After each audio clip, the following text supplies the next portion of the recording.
Discours de la servitude volontaire. Étienne de la Boétie, partie 1. Avoir plusieurs maîtres, je n'y vois aucun bien. Qu'un sans plus soit le maître, et qu'un seul soit le roi. Voilà ce qu'Homère fit dire à Ulysse, parlant en public. S'il eût dit « avoir plusieurs maîtres », je n'y vois aucun bien. Cela suffisait. Il aurait été plus judicieux de dire que la domination de plusieurs ne pouvait être bonne, puisque la puissance d'un seul, dès lors qu'il prend le titre de maître, est dure et déraisonnable. Il est allé ajouter au rebours qu'un, sans plus, soit le maître, et qu'un seul soit le roi. Il faut certainement excuser Ulysse.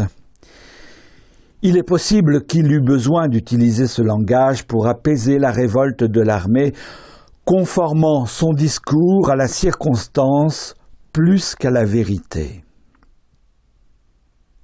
Mais à parler vrai,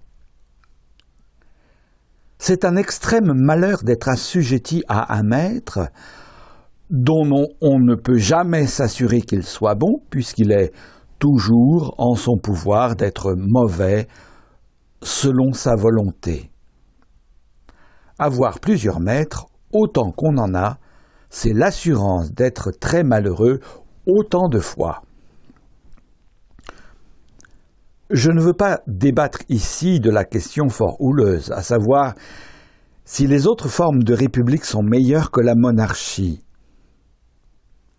J'aimerais autant savoir, avant de la mettre en doute, quel rang la monarchie doit tenir parmi les républiques, si elle doit même en avoir un, tant il est difficile de croire qu'il y ait quelque chose de public en ce gouvernement tenu par un seul. Mais je réserve cette question pour un autre temps et la traiterai ailleurs tant elle soulève de disputes politiques. Je veux seulement comprendre, maintenant, comment il se fait que tant d'hommes, tant de bourgs, tant de villes, tant de nations endurent parfois un tyran seul, qui n'a de puissance que celle qu'on lui donne, qui n'a de pouvoir de nuire que tant qu'on l'endure, qui ne saurait leur faire aucun mal si, au lieu de le souffrir, il leur prenait de le contredire. Cette grande chose est toutefois si commune qu'il faut plutôt s'en affliger que s'en ébahir, voire 1 million d'hommes. Servir misérablement, le cou sous le joug, non pas contraint par une grande force, mais simplement enchanté, semble-t-il, par le charme d'un seul, duquel ils ne doivent pas craindre la puissance puisqu'il est seul, ni en aimer les qualités, puisqu'il est inhumain et sauvage à leur encontre. Notre faiblesse à nous, humains, est telle qu'il faut souvent que nous obéissions à la force. Nous devons temporiser. Nous ne pouvons pas toujours être les plus forts, donc, si une nation est contrainte de servir un homme par la force de la guerre, comme la cité d'Athènes sous les 30 tyrans, ne faut-il pas se formaliser qu'elle serve, mais déplorer cet accident? Mieux, ne pas se formaliser, ni se désoler, mais supporter le mal patiemment et se préparer à une meilleure fortune. Il est dans notre nature que les communs devoirs de l'amitié prennent une place importante au cœur de notre vie. Il est raisonnable d'aimer la vertu, d'estimer les beaux faits, de reconnaître les biens dont on a bénéficié et de laisser un peu de notre aise pour en donner le profit à celui que l'on aime et qui le mérite. Si les habitants d'un pays trouvent quelques grands personnages qui fait preuve d'une grande prévoyance pour les garder, une grande hardiesse pour les défendre, un grand soin pour les gouverner, s'ils prennent l'habitude de lui obéir et de lui faire confiance au point où il lui octroie quelque avantage. Je ne sais pas si c'est de la sagesse. Le sortir de là où il faisait bien, pour le mettre dans un état où il peut faire le mal, il semble pourtant naturel d'avoir de la bonté pour celui qui nous a procuré du bien et de ne pas en craindre un mal.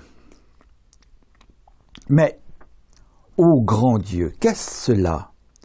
Quel nom donner à cette chose? Quel malheur est cela? Quel vice, ou plutôt, quel malheureux vice?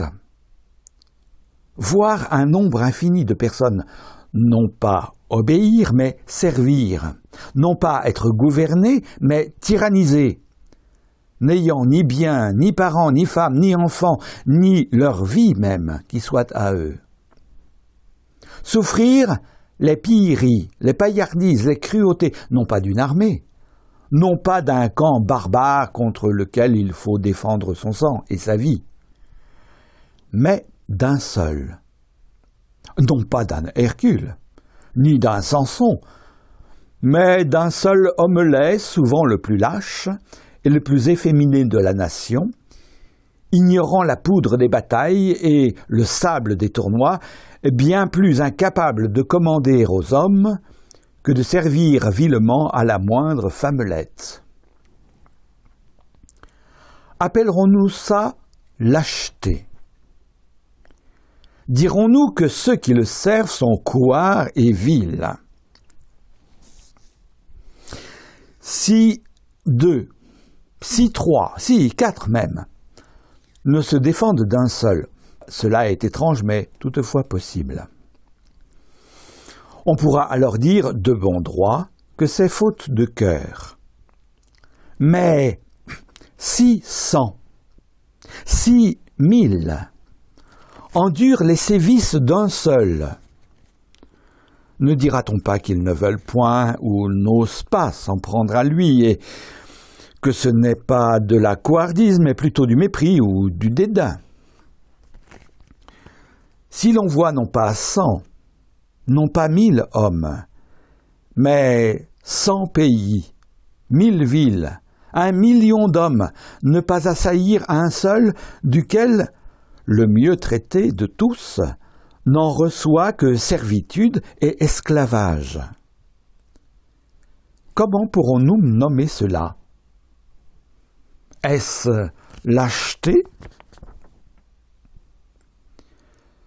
À tout vice, il y a une limite qu'il ne peut pas franchir.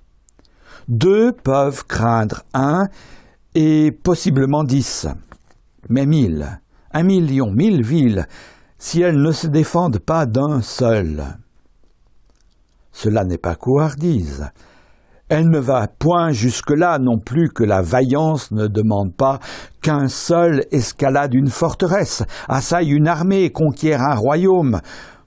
Donc, quel est ce monstre de vice qui ne mérite même pas le titre de couardise, qui ne trouve point de nom assez vilain, que la nature n'en assume même pas l'existence, et que la langue refuse de nommer? Qu'on mette d'un côté 50 000 hommes en armes et autant de l'autre, qu'on les engage en bataille, qu'ils s'engagent au combat. Les uns, libres, défendent leur liberté, que les autres tentent de leur ôter. Auxquels donnerons-nous la victoire? Lesquels iront plus gaillardement au combat? ceux qui espèrent garder leur liberté ou ceux qui n'attendent, pour toute récompense des coups qu'ils reçoivent et qu'ils donnent, que la servitude d'autrui. Les uns ont toujours devant les yeux le bonheur de leur vie passée et attendent de l'avenir un aussi grand bien. Ils ne se soucient pas du peu qu'ils endurent le temps d'une bataille, que de ce qu'ils risquent d'endurer, eux, leurs enfants et toute leur postérité. Les autres n'ont rien qui les enhardisse, qu'une petite pointe de convoitise qui s'émousse soudain devant le danger et, si ardente soit-elle, semble s'éteindre à la moindre goutte de sang qui sort de leur plaie. Aux batailles tant renommées de Miltiade, de Léonidas ou de Thémistocle, qui ont plus de 2000 ans et qui sont encore aussi fraîches aujourd'hui dans la mémoire des livres et des hommes comme si c'était hier, ces batailles ont été données en Grèce pour le bien des Grecs et servir d'exemple au monde entier. Qu'est-ce qui donna à un si petit nombre de gens, non pas le pouvoir, mais le cœur, de soutenir la force de tant de navires que la mer même en débordait, de défaire tant de nations qui étaient en si grand nombre, que l'escadron des Grecs n'eût pas fourni, s'il eût fallu, suffisamment de capitaines aux armées ennemies. Si bien qu'il semble que ce jour-là ce ne soit pas tant la bataille des Grecs contre les Perses, que la victoire de la liberté sur la domination, de la liberté sur la convoitise. C'est une chose étrange d'entendre parler de la vaillance que la liberté met au cœur de ceux qui la défendent. Mais qu'il se fasse en tout pays, par tous les peuples, qu'un homme en opprime 100 000 et les prive de leur liberté, qui le croirait s'il ne faisait que l'entendre et non le voir. Si cela se faisait en pays étrangers ou même en des terres lointaines, ne se dirait-on pas qu'il s'agit d'une histoire feinte et non de la vérité? Ce seul tyran, est-il besoin de le combattre? Est-il besoin de le défaire? Il est défait de lui-même si le pays ne consent pas à sa servitude. Il ne s'agit pas de lui ôter quelque chose, mais de ne rien lui donner. Il n'est pas besoin que le pays se mette en peine de faire rien pour lui, pourvu qu'il ne fasse rien contre lui. Ce sont les peuples eux-mêmes qui se laissent, ou plutôt qui se font malmener, puisqu'en cessant de servir, ils en seraient quittes. C'est le peuple qui s'asservit, qui se coupe la gorge, qui, ayant le choix ou d'être serf ou d'être libre, quitte la franchise et prend le joug, qui consent à son mal, ou plutôt le recherche. Si cela en coûtait quelque chose pour retrouver sa liberté, je ne l'encouragerais pas. Mais enfin, recouvrer son droit naturel, n'est-ce pas le plus cher devoir de l'homme? Et de cette manière, de la condition de bête, retrouver sa condition humaine. Mais là encore, je ne lui souhaite pas une telle hardiesse et lui accorde de préférer une certaine sécurité, quitte à vivre misérablement plutôt que s'engager dans la douteuse espérance de vivre à son aise. Tout de même, si pour avoir la liberté, il suffisait seulement de la désirer, s'il n'était besoin que d'un simple vouloir, se trouverait-il une nation au monde qui l'estime encore trop chère, la pouvant gagner d'un seul souhait, et qui regretterait de ne pas l'avoir voulu devant la payer au prix de son sang? Liberté sans laquelle tout homme d'honneur doit considérer la vie comme déplaisante et la mort comme salutaire. Certes, comme le feu d'une petite étincelle qui devient grand et toujours se renforce, plus il trouve de bois, plus il est prêt d'en brûler. Et sans qu'on y mette de l'eau pour l'éteindre, en n'y mettant point de bois, n'ayant plus rien à brûler, s'éteint de lui-même, perdant son ardeur et son existence même. Pareillement, les tyrans, plus ils pillent, plus ils égorgent, plus ils ruinent et détruisent, plus on leur donne, plus on les sert. D'autant plus ils se grandissent, devenant toujours plus forts et plus frais, pour anéantir et détruire tout. Si on ne leur donne rien, si on cesse d'obéir sans combattre, sans frapper, ils demeurent nus et défaits, et ne sont plus rien, telles ces plantes dont la racine, n'ayant plus la nourriture du sol, voit leurs branches devenir sèches et mortes. Les hardis, pour acquérir les biens qu'ils espèrent, ne craignent point le danger. Les avisés ne refusent point la peine.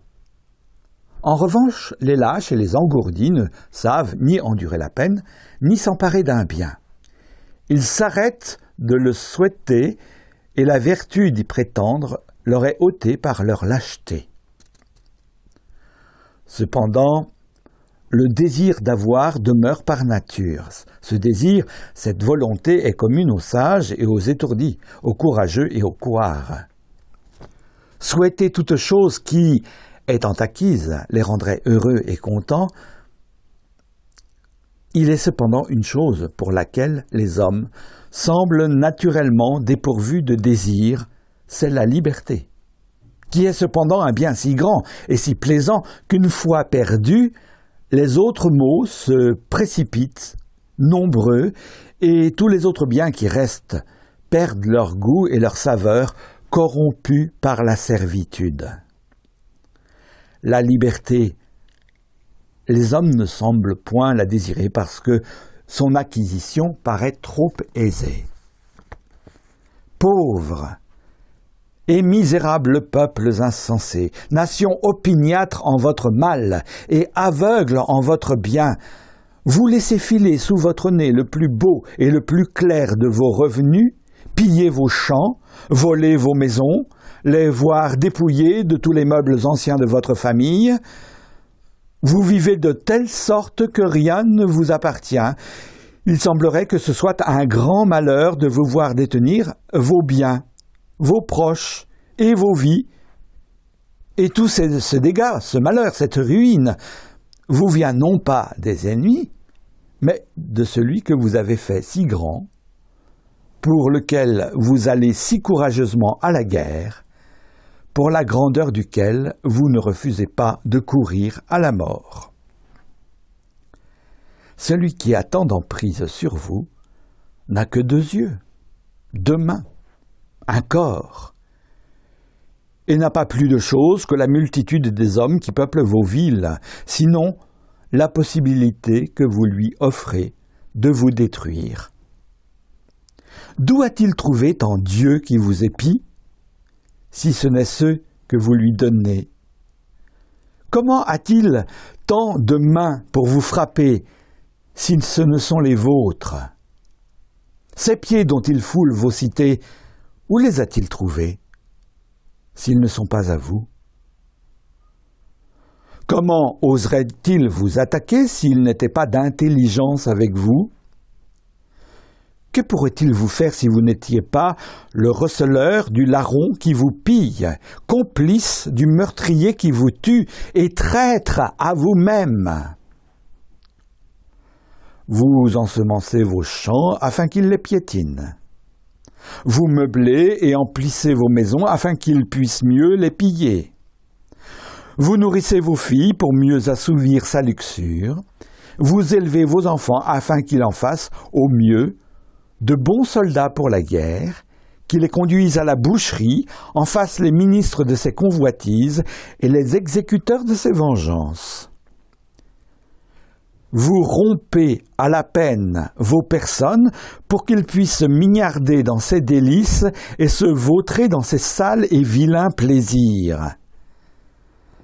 Vous vous affaiblissez afin de le rendre plus fort, pour qu'il vous tienne la bride plus serrée. Et tant d'autres indignités que les bêtes elles-mêmes ne sauraient l'endurer ni le souffrir. Vous pouvez vous en délivrer si vous le voulez. Même pas de vous en délivrer, mais seulement le vouloir. Soyez résolus de ne plus servir, et vous voilà libre. Il ne s'agit pas de le bousculer ni de le secouer, mais seulement de ne plus le soutenir. Et vous le verrez tel un grand colosse à qui on a dérobé la base, de son propre poids s'effondrer et se rompre.